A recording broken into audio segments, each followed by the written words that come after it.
A UNICEF report from 2002 shows 6.5% of all children in Asia were orphans, defined as children who've lost one or both parents. Some of these children are abandoned due to physical or mental disabilities. Thailand's National Statistics Office estimates at least 1.02 million people in Thailand should be registered disabled, though only a small number are. In this Buddhist country, disability can be perceived as due to bad karma, a view that has in the past prevented Thai society from embracing its handicapped citizens, preferring to donate money but not necessarily the time to interact with the disabled. North of Bangkok in Pakret lies Rianbow House, the heart of CCD, a foundation that cares for children and young adults with disabilities. Some are orphans, others come from within the community.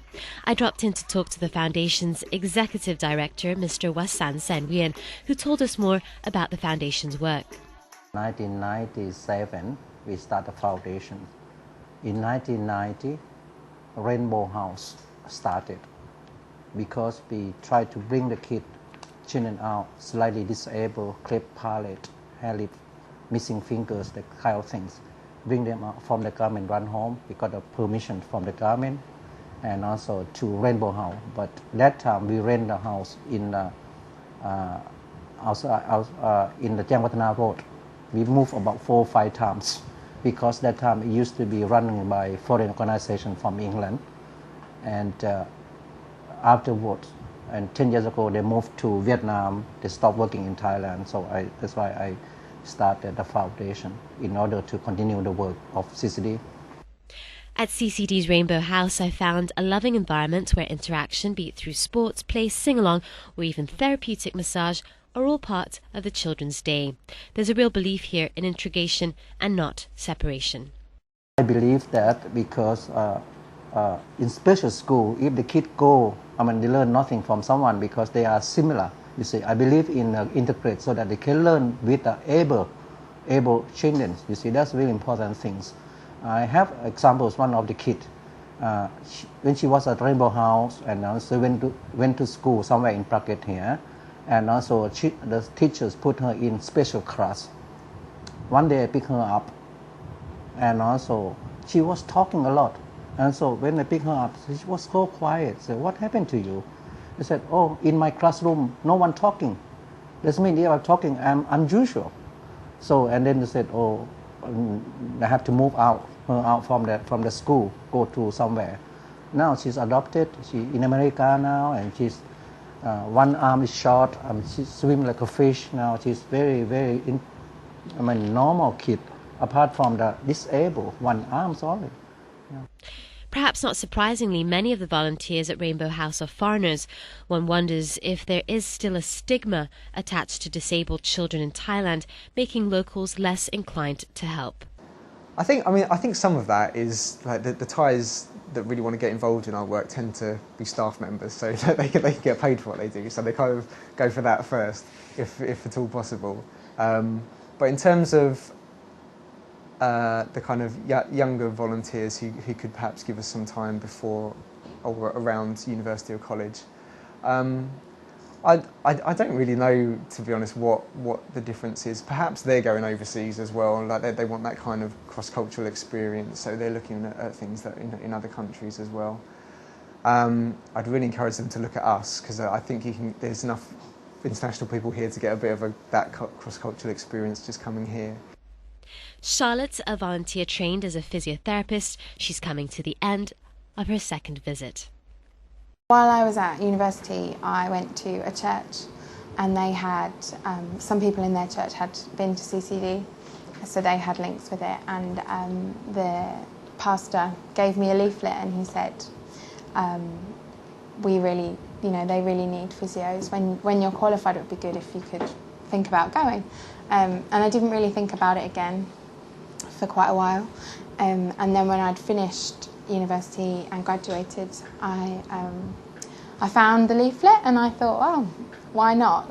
And I wanted to, it would be a good time to do something like that before getting a full-time job. It's easier to go away for a longer time. So I decided to apply, and yeah, then before I knew it, I was here. It's valuable to the children when people come and they invest time and, you know, things like a lot of the volunteers. There's been a few, like me, short-term returning volunteers who have really planned activities and bought resources like crafts and pen and paper and, you know, done like themed days. And I think those types of activities really help the children to develop and learn. And you don't necessarily have to be here for a really long time to do that. Long-term volunteers are also good, but you can be valuable however long you're here for.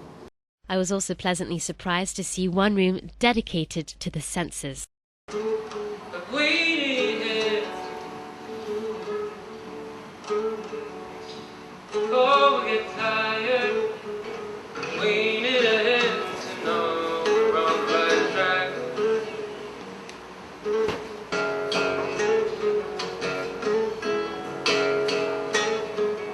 Things for children that can't communicate, or in Bora's case she's blind, so she's like all of our other senses are more heightened, so we just like moisturise them, use different things to sort of like so they can feel, and just different ways for them to sort of experience things. The children here seem motivated and happy, and over the years James has seen moments of triumph that underline the importance of family when confronted with disability. We went to visit a new family that we just started working with, and it was a really very simple house. It didn't have a front to it. It reminded me of kind of self-built garages you can get back home. And there's this grandmother and grandfather looking after their granddaughter who had cerebral palsy and also had impaired vision, and we couldn't drive all the way to their house because the road was so bad. We had to get out and trudge through the mud to get there and visit them. But then when you actually got there, you could see just how different this girl was compared to some of the girls we see in orphanages out here, and just the difference that having a family makes. And then, as I said, we've only just started working with her, but already we're connecting that family with other families in the area, so that this family realises they're not on their own, that there are other families out there with kids like hers. And yeah, it's just incredibly exciting to see the potential, just networking this family with other families in the area, and just making them realise that there are other people out there that think their granddaughter is really special and really important. So the disabled in Thailand, the government is put a lot of energies in there, and also a lot of money going there and invest. I mean, getting better than 20 years ago. And also people more kind. We take the kid out to the shopping mall nearby here, so that we want to gain experience. Normal kids, they go to the shopping mall, they go to the buy some things, we give the money to them. I mean, people always just say hello to them and also greeting to them. They say, do just a good work. That's encourage us to do this kind of ministry. CCD began in 1986, and I wonder, 25 years later, what does Kunwasan dream of for his organization? We like to have a permanent place, otherwise the kids will get confused as well.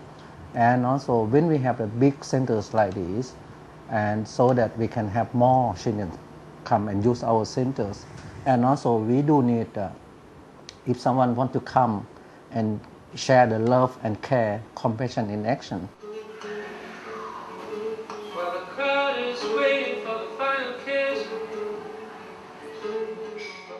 Well, what I've seen here today at CCD has been truly inspiring, some truly memorable stories about how volunteering, whether it be short-term or long-term, can really make a difference. Reporting for Thai ASEAN News Network, I'm Amy Sawithalafev. To find out more about how you can help, visit worldwideweb.ccdthailand.org. CCD is currently looking for volunteers for the Rianbow Friendship Camp in Phetchaburi this October.